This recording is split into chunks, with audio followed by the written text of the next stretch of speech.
immédiatement, c'est celle d'une vieille femme laide, au nez crochu, avec un balai, un chat noir, un chaudron et des pouvoirs surnaturels. Quand j'ai regardé la définition de sorcière sur Internet, j'ai trouvé femme laide, déplaisante, voire méchante et malfaisante.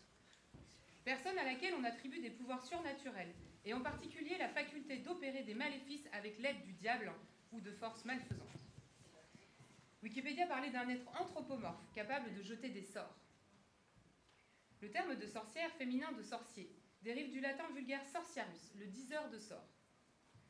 Dans l'Antiquité déjà, dans les textes grecs et latins, on trouve des femmes qui pratiquent la magie, des enchantresses, des empoisonneuses. Qu'elles soient séduisantes ou effrayantes, elles incarnent toujours une forme de pouvoir féminin non maîtrisé, vu comme castrateur ou menaçant. Avec la christianisation progressive de l'Europe au Moyen-Âge, les anciennes pratiques religieuses, les cultes païens et populaires sont progressivement stigmatisés. Le tribunal de l'Inquisition naît dans les persécutions des hérétiques vaudois et cathares. Au XVe siècle, des inquisiteurs, à la recherche d'hérétiques, ont été confrontés à des croyances populaires magiques et ont supposé qu'ils avaient trouvé une nouvelle secte d'hérétiques appelée sorcière. À cette époque, hommes et femmes sont également poursuivis. Mais c'est en 1486 que les choses basculent avec la publication du Malleus Maleficarum, le marteau des sorcières, un manuel destiné aux inquisiteurs. C'est un tournant majeur. Ce livre systématise la persécution, pose une méthode pour identifier les sorcières et légitime leur torture. Il inscrit aussi la dimension genrée de la chasse aux sorcières. Ce sont les femmes, selon les auteurs, qui sont plus enclines au péché, plus crédules, plus faibles face au diable. Toute la sorcellerie vient de la concupiscence charnelle qui, chez la femme, est insatiable, affirment ces auteurs. Entre le XVIe et le XVIIe siècle, les persécutions se multiplient. Les procès ne sont plus seulement religieux. Les autorités civiles prennent le relais et les chiffres explosent. La majorité des femmes accusées sont pauvres, veuves ou isolées et âgées. Martine Ostorero, historienne, rappelle « Elles n'étaient en rien puissantes ou subversives. C'étaient des femmes victimes de dénonciations, jalousies, querelles de voisinage, qui dégénéraient en accusations de sorcellerie et débouchaient, sous la torture, sur l'aveu du crime de sabbat. » Mais dans l'imaginaire de l'époque et dans les manuels de démonologie, la sorcière est devenue une figure codifiée. Vieille, laide, dotée de pouvoirs magiques, sexualisée ou perverse, et liée au diable. Cette image devient un archétype de contrôle social. Elle fonctionne comme une mise en garde contre les femmes qui ne rentrent pas dans les normes, les marginales, les libres, les non-mères, les célibataires, les trop âgées, les trop savantes. Paradoxalement, alors que des femmes sont brûlées sur les bûchers, la sorcière apparaît aussi dans la culture savante et artistique. On la retrouve dans la littérature, avec par exemple les 3 sorcières de Macbeth, dans les ballets de cour et dans les gravures, les sermons, les pièces de théâtre et même les opéras. La figure devient ambivalente, à la fois réelle et fantasmée, populaire et savante, folklorique et politique. Et à l'époque moderne, près de la moitié des populations européennes sont concernées par des affaires de sorcellerie.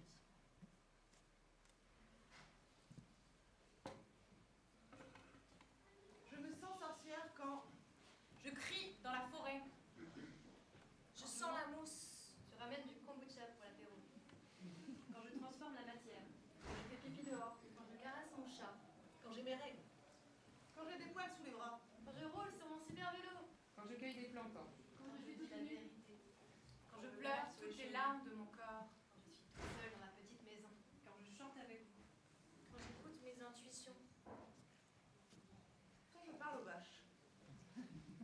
Quand une amie me donne des conseils.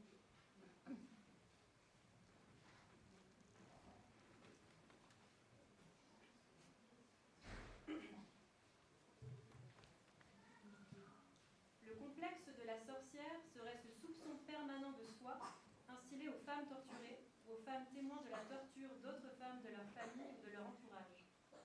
L'interdit portant sur la vérité qu'elles ne peuvent ni chercher ni dire, sous peine de torture. Et je répète plusieurs fois le mot torture, car il me paraît essentiel pour comprendre comment la peur a pu se transmettre. Comment l'inquisiteur, avec une majuscule, l'inquisiteur a pu être assimilé, intériorisé, enfoncé à coups de marteau, imprimé au fer rouge, puis oublié, mais conservé à l'intérieur de la psyché comme un corps étranger après une opération chirurgicale, transmis de mère en fille et de grand-mère en petite-fille, comme un juge toujours en exercice, toujours prêt à mettre en doute, à haïr et à condamner la conscience d'une femme.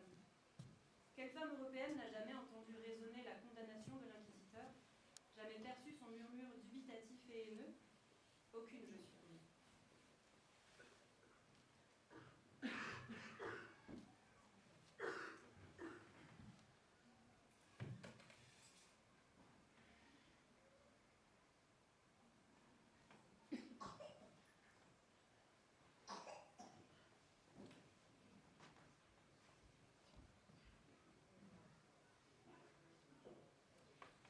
C'était à l'été 1996, ça devait être le mois de juillet. Avec ma famille, on venait juste de déménager dans une nouvelle maison.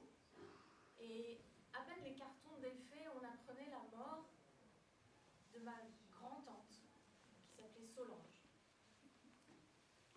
Elle habitait du côté de Villers-Bocage, dans une ferme, seule. Elle était veuve et sans enfant. Elle s'était mariée très jeune et n'avait jamais eu d'enfant. Et son mari s'était suicidé quelques années plus tard, après le mariage. Et il avait choisi de se pendre dans la grange. Et donc, quand on lui rendait visite, elle était toujours seule dans cette grande ferme, dans cette grande maison avec plusieurs étages. Mais on n'avait accès qu'à sa cuisine. Elle ne voulait pas qu'on visite ses autres pièces et peut-être juste les toilettes au bout du couloir, mais c'était tout, juste la cuisine, et on n'a jamais vu le reste de sa maison. Alors quand on est venu chez elle pour la vider, parce qu'en fait mon père était son seul légataire, parce que c'était son filleul et qu'elle l'aimait beaucoup, on a dû prendre en charge cette maison, ses meubles, etc. Et c'était une émotion très étrange d'arriver là-bas et de se dire on allait enfin pouvoir ouvrir ces portes qu'on n'avait jamais ouvertes et découvrir toutes ces pièces qu'elle nous avait cachées. Et on s'était dit avec ma mère, elle m'avait dit, bon, je rentre en premier, je regarde ce qui se passe, et si tout est ok, tu pourras rentrer. Et je ne comprenais pas trop pourquoi elle disait ça. Et voilà, et pièce après pièce, d'abord le rez-de-chaussée. On regardait, c'était une maison qui semblait être fixée dans le temps, qui s'était... Voilà, il n'y avait plus trop de vie dedans depuis longtemps, les meubles étaient anciens, les draps étaient anciens, il y avait quelques vieux francs cachés sous les matelas, mais rien de très spécial à part quelqu'un qui avait eu des réflexes de la guerre ou de l'après-guerre, c'est faire beaucoup de bobos, beaucoup de réserves, etc. Mais jusque-là, quelque chose d'assez normal pour une personne de cette époque-là. Et on monte au premier étage et ainsi de suite. Toujours le même rituel, ma mère rentre en premier dans la pièce, puis elle m'autorise à rentrer parce que rien de spécial.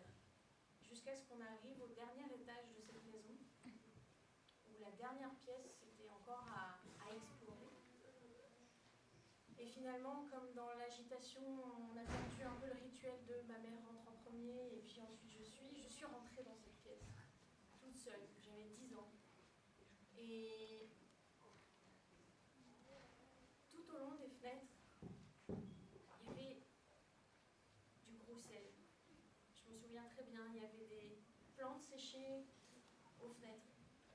Il y avait aussi un squelette de hibou, d'un oiseau nocturne qui était encore clouté sur une porte. Et là, j'ai eu un choc parce que je savais que cette femme était très pieuse, qu'elle allait à la messe tous les dimanches. Mais tout ça, c'était des attributs qui n'étaient pas du tout des attributs du catholicisme. Et là, il y a comme une dimension de cette femme qui s'est révélée que je n'ai pas bien compris à l'époque, mais je savais. Et je sais toujours aujourd'hui que cette femme, c'était une femme qui cherchait quelque chose.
froid dehors.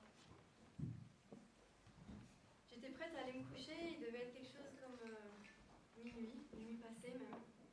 Il était temps d'aller dormir. Donc j'ai fermé le volet et là j'ai vu dehors qu'il faisait comme en plein jour. Et là je me suis rappelé que oui, c'était la pleine lune. Alors j'ai baissé le volet.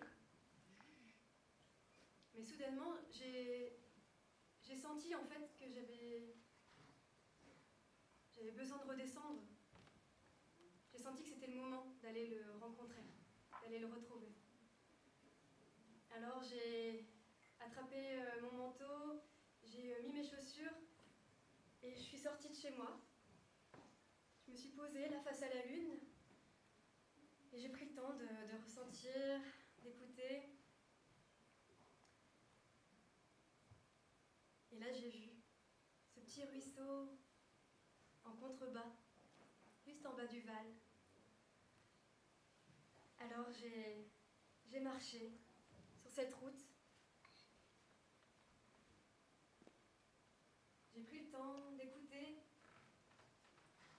Et c'est fou parce que je me sentais comme guidée par quelque chose, mais pas par ma tête, pas par mes pensées, pas par mon mental, par autre chose, une force, quelque chose de plus grand, et j'avançais avec confiance, guidée et souveraine.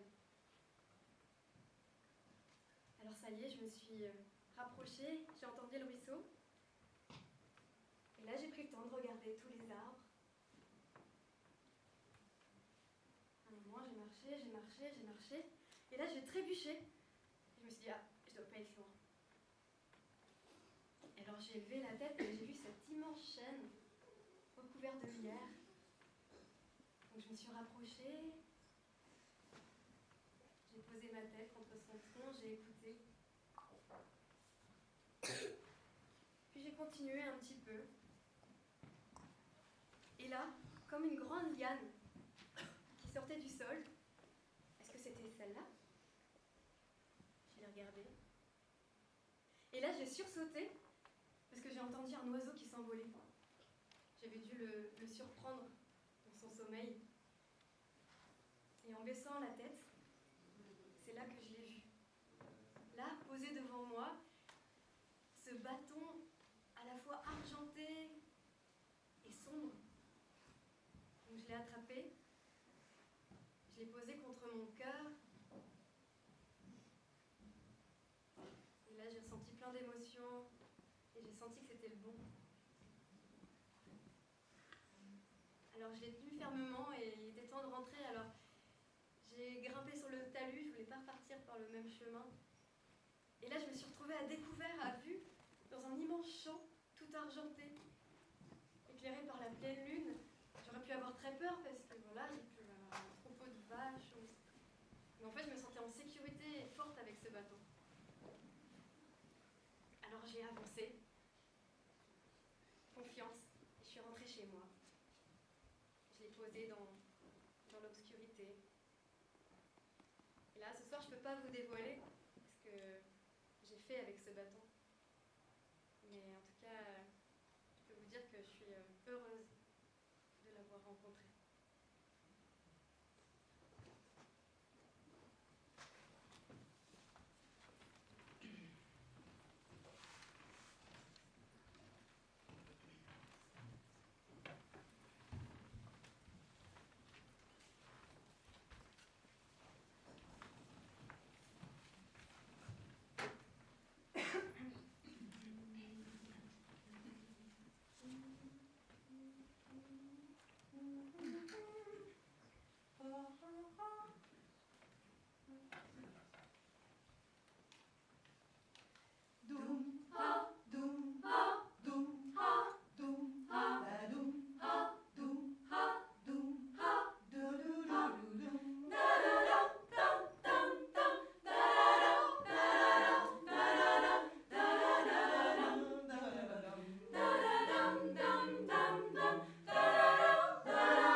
m'est revenue comme une claque quand on a commencé à travailler sur ce projet de concert autour de la sorcière. Je l'avais complètement oubliée et elle m'est vraiment revenue comme une claque. C'était à une époque où je travaillais au centre de détention d'Argentan et j'étais conseillère d'insertion et donc je faisais le lien entre les personnes détenues et le juge d'application des peines. Je prenais des décisions sur leur demande d'aménagement de peine ou de permission de sortir. Et donc j'allais voir une personne détenue qui avait eu un refus d'une de ces demandes, je ne sais plus laquelle. Et donc moi je donne un avis au juge et donc j'allais lui expliquer mon avis qui je ne sais plus s'il était positif ou négatif, mais on allait parler de cette décision. Et on commence à en parler et très vite il m'arrête et il me dit de toute façon vous êtes une sorcière. Et je suis un peu surprise parce que je ne m'attends pas à ce qu'il me dise ça. Et puis il me dit mais je ne suis pas le seul à le penser. Il y a un certain nombre à dire ça parmi les détenus. Donc là je me sens pas hyper à l'aise quoi. Bon ben ok, je passe à un autre sujet parce qu'on va pas épiloguer sur le fait que je suis une sorcière ou pas. Mais je sors de cet entretien et puis j'en parle pas. Je reste avec ça et j'y pense pas particulièrement. Et là, quand cette histoire m'est revenue, j'ai été vraiment traversée par pas mal de sentiments assez contradictoires. Pas mal de colère parce que moi je faisais quand même de mon mieux et en face j'avais quelqu'un qui m'insultait parce que c'était une insulte dans sa bouche. Et c'était aussi un groupe d'hommes qui disaient de moi que j'étais une sorcière, donc c'était pas très confortable comme position. Et moi au fond je savais que je faisais de mon mieux de manière la plus professionnelle possible et c'est sûr que la justice peut être injuste mais j'étais pas dans une situation d'abus de pouvoir ou de malveillance quoi. Je savais que j'étais droite dans mes bottes.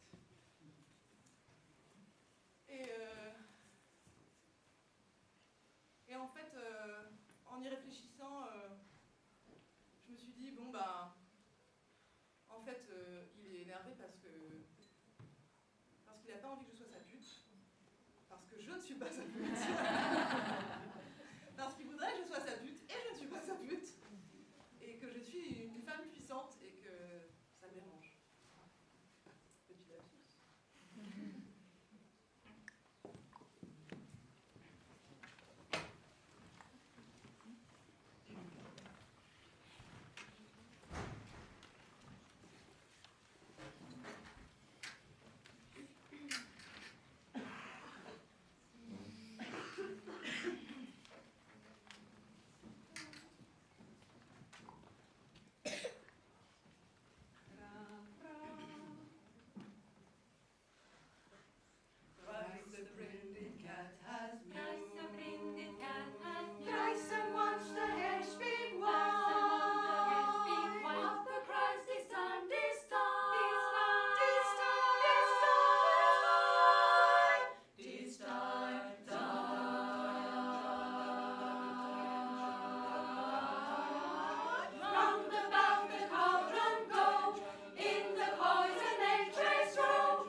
Je me sens sorcière quand je vois le visage de ma grand-mère dans mes rêves.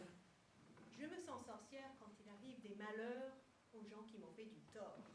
Je me sens sorcière quand il arrive des malheurs aux gens qui m'ont fait du tort. Je me sens sorcière quand j'assume des émotions contradictoires. Je me sens sorcière quand j'assume des émotions contradictoires. Je me sens sorcière quand j'allume une bougie et que je pense à ceux qui sont partis. Je me sens sorcière quand j'allume une bougie et que je pense à ceux qui sont partis.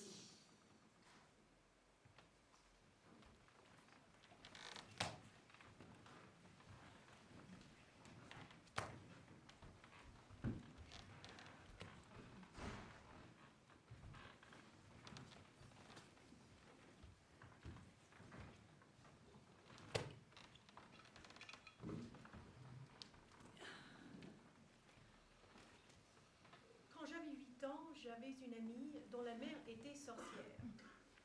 En réalité, elle était assistante sociale, mais elle se disait membre d'une assemblée de sorcières.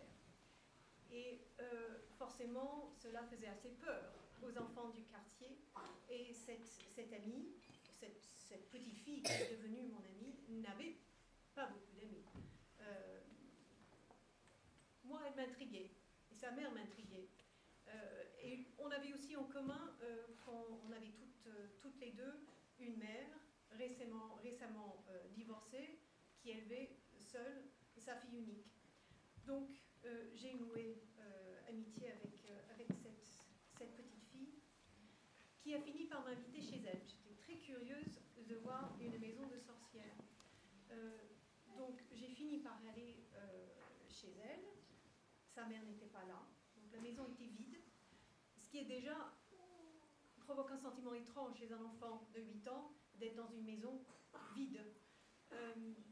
Et il y avait une atmosphère particulière, je ne saurais pas décrire. Il y avait beaucoup de plantes, ça sentait le pipi de chat, mais il n'y avait pas d'indice très concluant qu'il y avait une sorcière qui vivait là. Cette femme était, en réalité, une militante féministe. Et ça se savait dans le quartier. Ces activités militantes étaient issues des adultes dans le quartier, pour lesquels ça avait un sens. Pour les enfants, ça n'avait aucun sens. Mais je ne suis à peu près certaine que cette femme faisait plus peur aux adultes, de par ses activités militantes, qu'aux enfants, de par ses supposés pouvoirs de sorcière. Après, ma mère s'est remariée, on a déménagé, et avec cette amie, on s'est perdu de vue.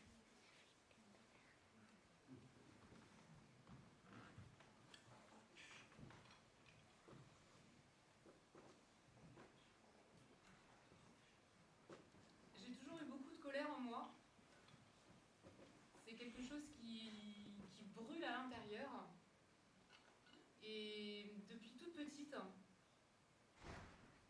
cette colère, elle me rend du coup véhémente, agressive. C'est une colère qui se déclenche quand je vis une injustice ou quand je vois une injustice.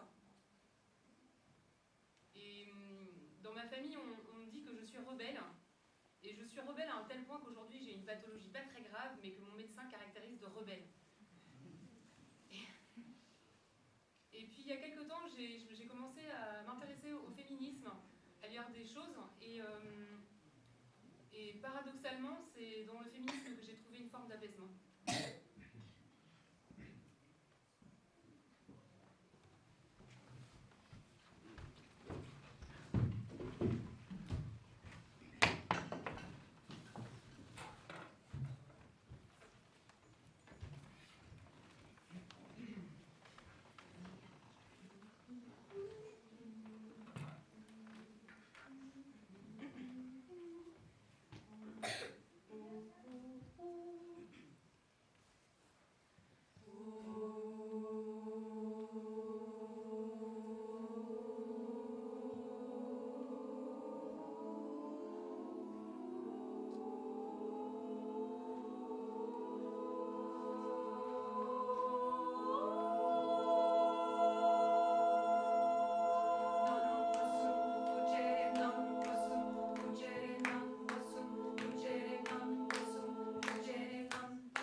j'ai commencé à travailler sur ce projet, je pensais innocemment trouver des chants de sorcières.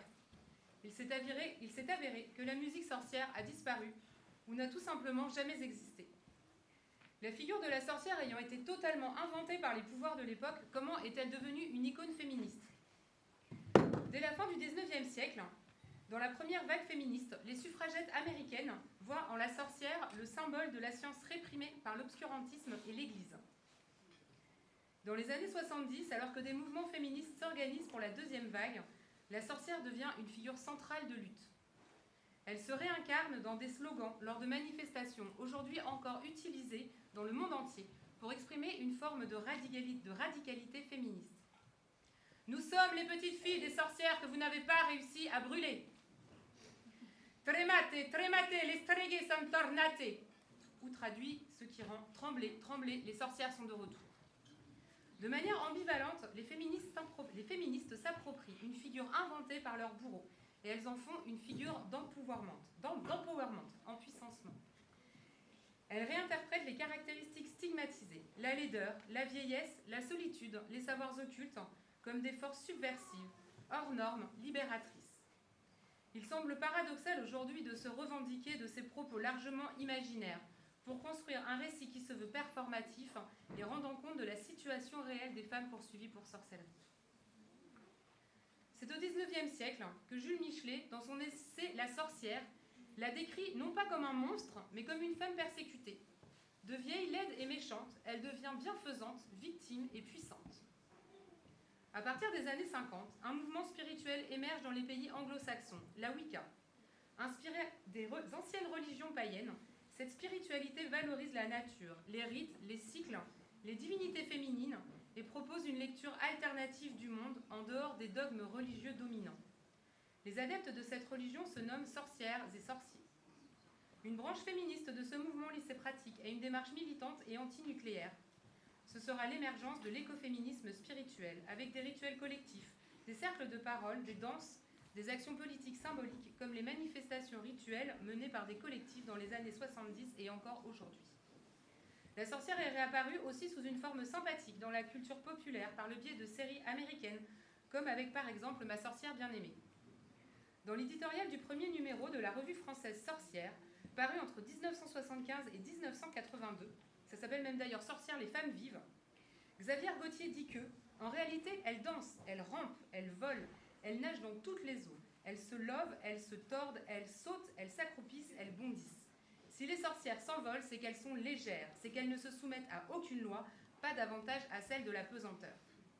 Et c'est l'argumentaire du marteau des sorcières, le fameux traité de démonologie, qui est repris et transformé comme une spécificité désirable et qui serait à l'origine d'une force. Cette revue a contribué à distancier l'image de la sorcière individuelle pour en faire un modèle de solidarité féminin et un vecteur de politisation.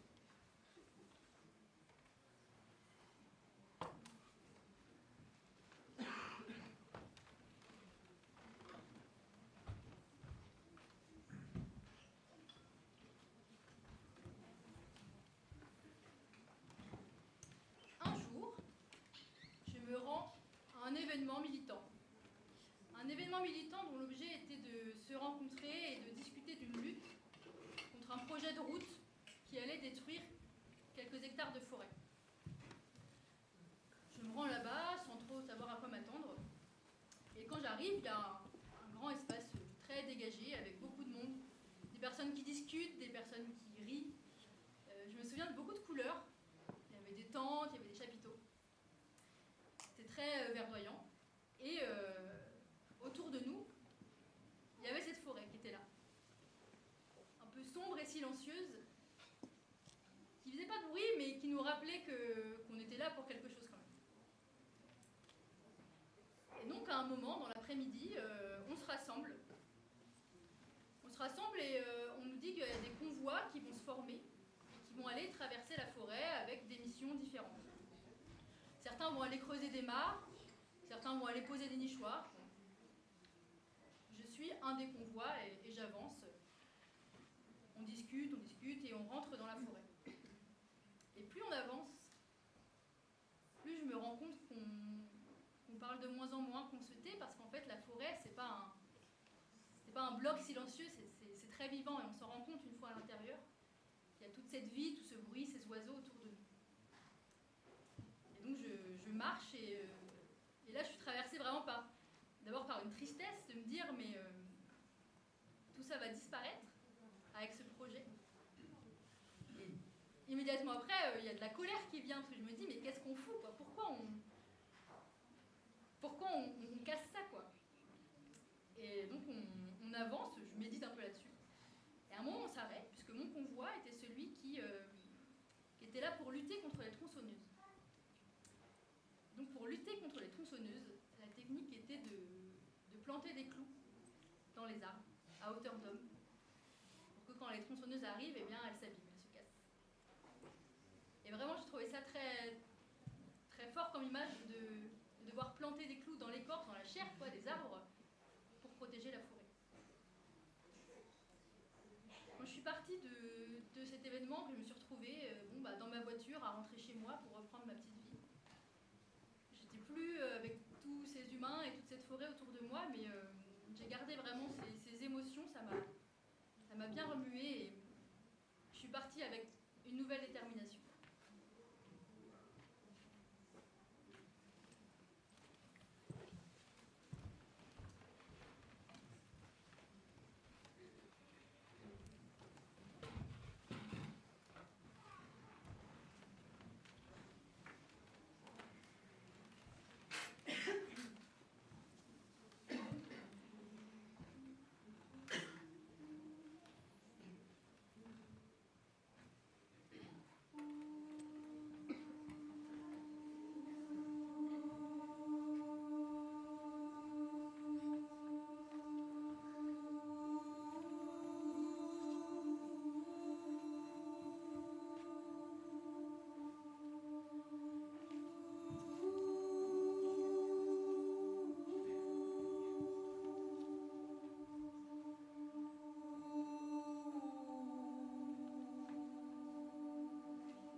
Ha ha!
j'habitais dans un petit village en Angleterre qui s'appelle Pempsford.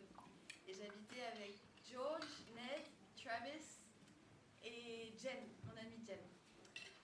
Travis, c'était mon amoureux et je venais de comprendre que j'étais enceinte de lui. Et sauf que moi j'avais 19 ans et je savais que j'étais pas du tout prête à être maman. J'avais encore à comprendre d'où je venais, qui j'étais, qui étaient mes parents, qu'est-ce que ça voulait dire d'être parent.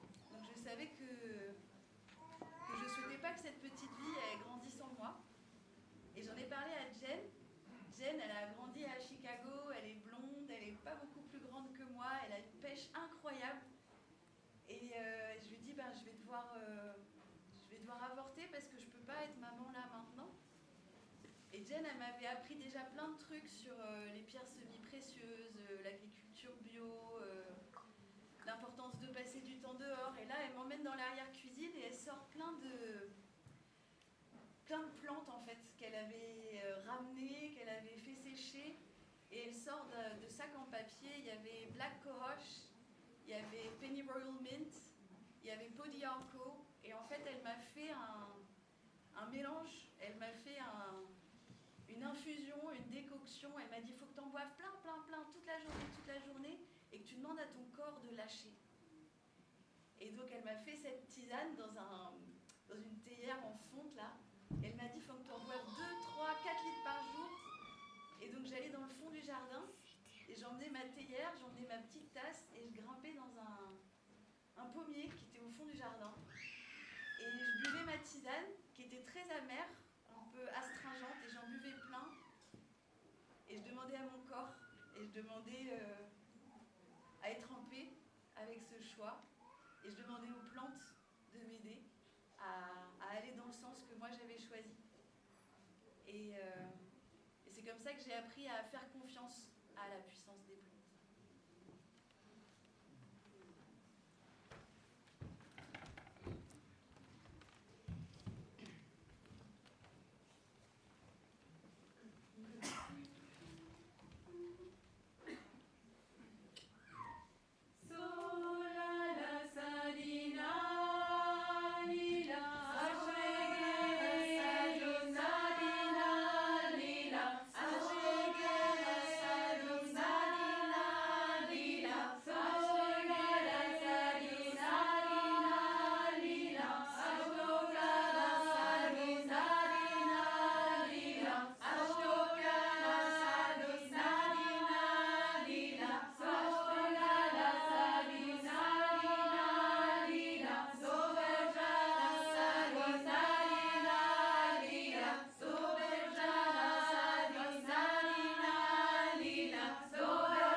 J'ai beau y penser,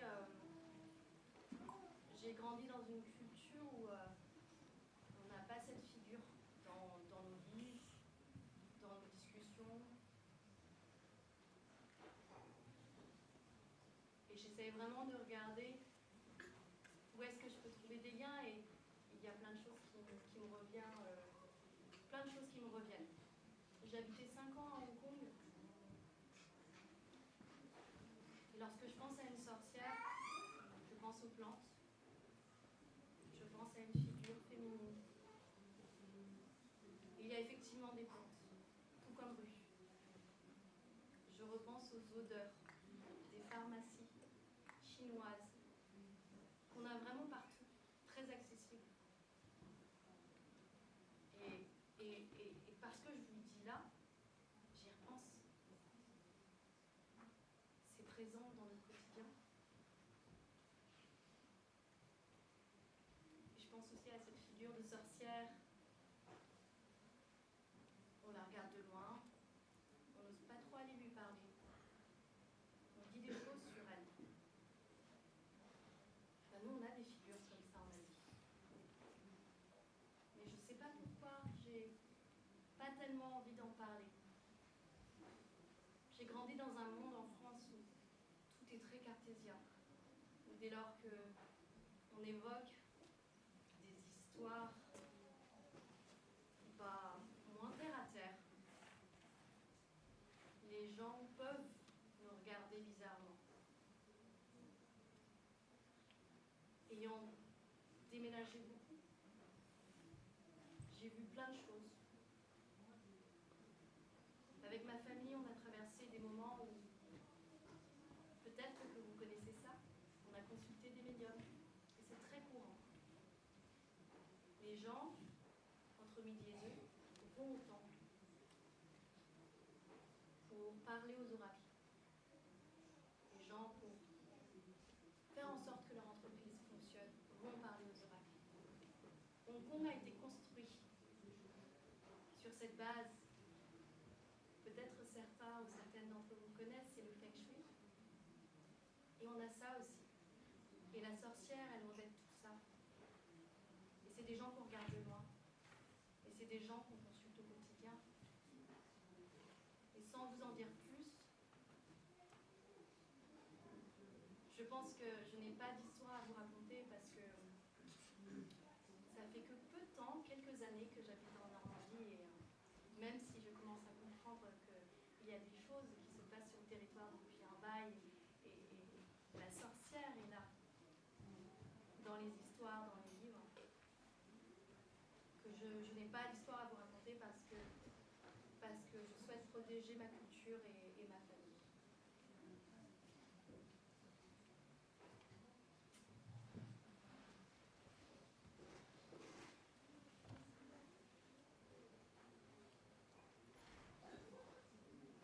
Nous avons toutes le désir de rentrer chez nous, quelque part où nous n'avons jamais été, un lieu à la fois souvenir et vision, d'où nous pouvons seulement capter des aperçus de temps en temps. La communauté. Quelque part, il y a des gens auxquels nous pouvons parler avec passion, sans que les mots nous restent dans la gorge. Quelque part, un cercle de mains s'ouvrira pour nous recevoir, des yeux s'allumeront quand nous entrerons, des voix célébreront avec nous notre entrée dans notre propre pouvoir. La communauté signifie une force qui rejoint notre propre force pour faire le travail qui doit être fait, des bras pour nous soutenir quand nous défaillons, un cercle de guérison, un cercle d'amis, un lieu où nous pouvons être libres.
regardez en vous-même, vous êtes une sorcière. Vous établissez vos propres règles. Vous êtes libre et belle. Vous pouvez être invisible ou apparente, selon comment vous choisissez de faire connaître ou non votre sorcellerie. Vous pouvez former votre propre assemblée de sœurs sorcières et faire ce que vous voulez. Vos cibles, tout ce qui est répressif, dominé par l'homme, cupide, puritain, autoritaire. Vos armes sont le théâtre, la magie, la satire, les explosions, les herbes, la musique, les costumes, les masques, les autocollants, la peinture, les ballets, les poupées vaudou, les fouets, les chandelles, les clochettes, toute votre magnifique imagination sans limite. Votre pouvoir vient de vous-même en tant que femme du partage, de la discussion et de l'action de concert avec vos sœurs.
survécu à la famine pendant la guerre d'Espagne, à la mort de son père, au décès de son petit frère, à la misère en arrivant dans le port de Marseille très jeune. Et elle a construit sa vie, sa famille. Et malheureusement, dans sa vie d'adulte, elle a eu 8 cancers. Et elle a survécu à chacun de ces cancers. Alors, il faut aussi imaginer que c'était une personne pleine de croyances et de superstitions. Par exemple, elle était convaincue que si on peignait au vernis à ongles les statues de Bouddha, surtout en lui mettant du rouge à lèvres, ça allait nous porter chance. C'était comme un ornement, un cadeau.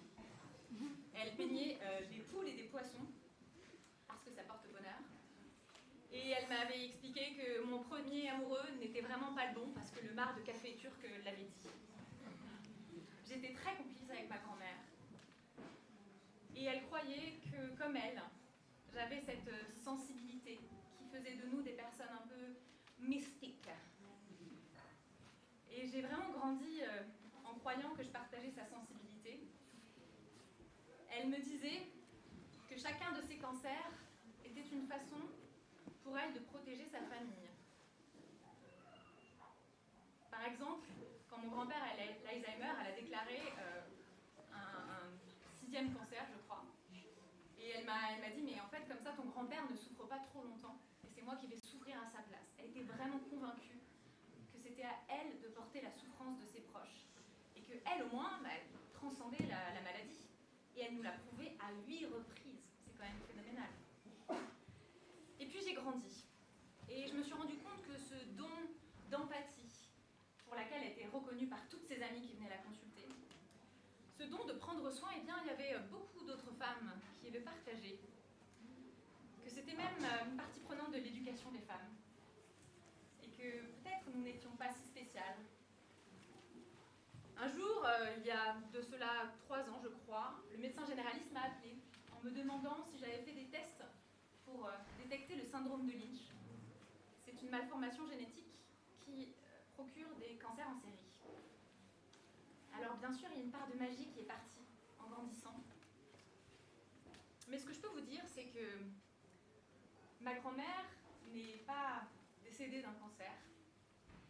Les 3 dernières années de sa vie, les médecins la surnommaient l'immortelle, parce qu'elle n'avait plus aucun rein qui fonctionnait. Il y avait 0,0006% de son dernier rein qui fonctionnait et elle n'était pas censée vivre. Et elle a décidé, quand on lui a annoncé ça, elle a décidé de partir à Venise faire un pèlerinage pour faire une déclaration d'amour à Saint-Antoine de Padoue, qui était son saint favori. Et je peux vous assurer que c'est une folie, mais elle a retrouvé une énergie et pendant 3 ans, elle gambadait dans tout Aix-en-Provence avec ses talons pleines de joie de vie. Et elle est décédée uniquement en mars dernier, dans son sommeil.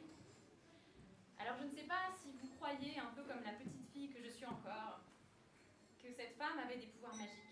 Mais ce qui est sûr, je l'ai observé, c'est que sa liberté de penser lui a permis de faire toute sa vie des choses incroyables.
des belles lumières. Que vous dire, je remercie surtout beaucoup les filles d'Aurora pour leur investissement dans ce projet un peu fou. Voilà, c'était notre première représentation et on est très contente d'avoir été jusqu'au bout. Et on vous remercie beaucoup pour votre chaleur. Voilà. Et on va vous en refaire une petite.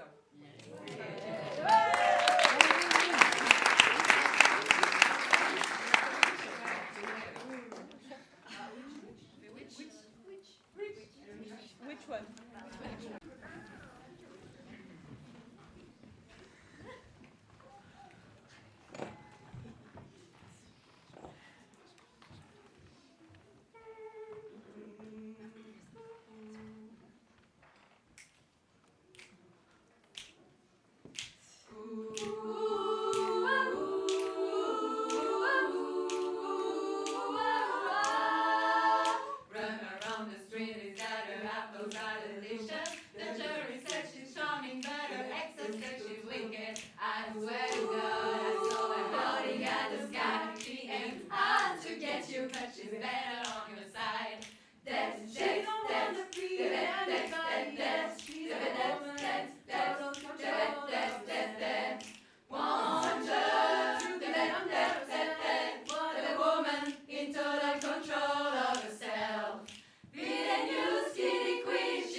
À Saint-Hilaire-de-Briouze et on jouera également le 20 septembre au tapis vert normalement à la Lacette. Voilà, merci beaucoup à tous.